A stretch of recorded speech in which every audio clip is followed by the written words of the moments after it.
To visually study the effect of sloping layers of coarse soil on groundwater infiltration, experiments have been done in the video light experimental chamber.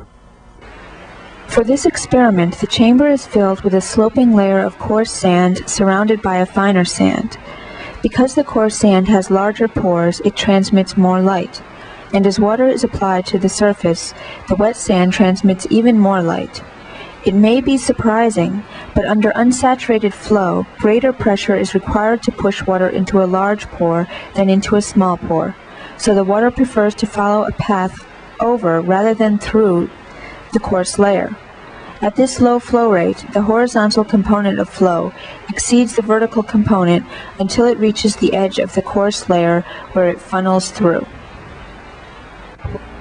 Later on, once water has flowed slowly through the coarse layer and diffused into most of the chamber, the flow path is no longer apparent, but dye can be applied in small amounts to illuminate the flow paths. Again, at the same low flow rate, the dye shows a similar flow path over the coarse layer. Artificial colorization and other computer imaging techniques clarify the distribution of water in the chamber. These colorized images were grabbed from video footage of the experiment you just saw.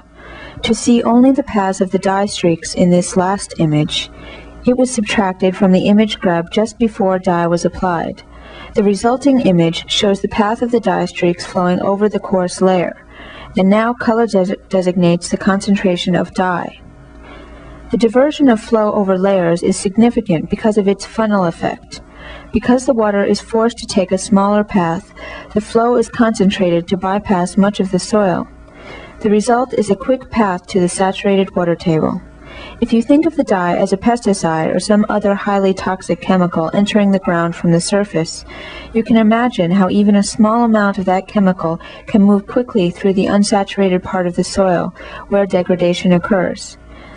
Even in areas where groundwater testing is done to monitor pollution, the pollution could be missed entirely if a well were placed in the wrong spot. The funnel effect of water flowing over a layer of coarse sand only happens if the layer is sloping. If water is applied to a horizontal layer of coarse sand, something different happens. The force that prevents water from entering the large pores of the coarse sand still exists, but now there is no outlet over the layer. So once enough water builds up on top of the coarse layer, the pressure of the water pushes it into the large pores. But it doesn't move through the coarse sand as a uniform front. Instead, it breaks through the interface in narrow paths.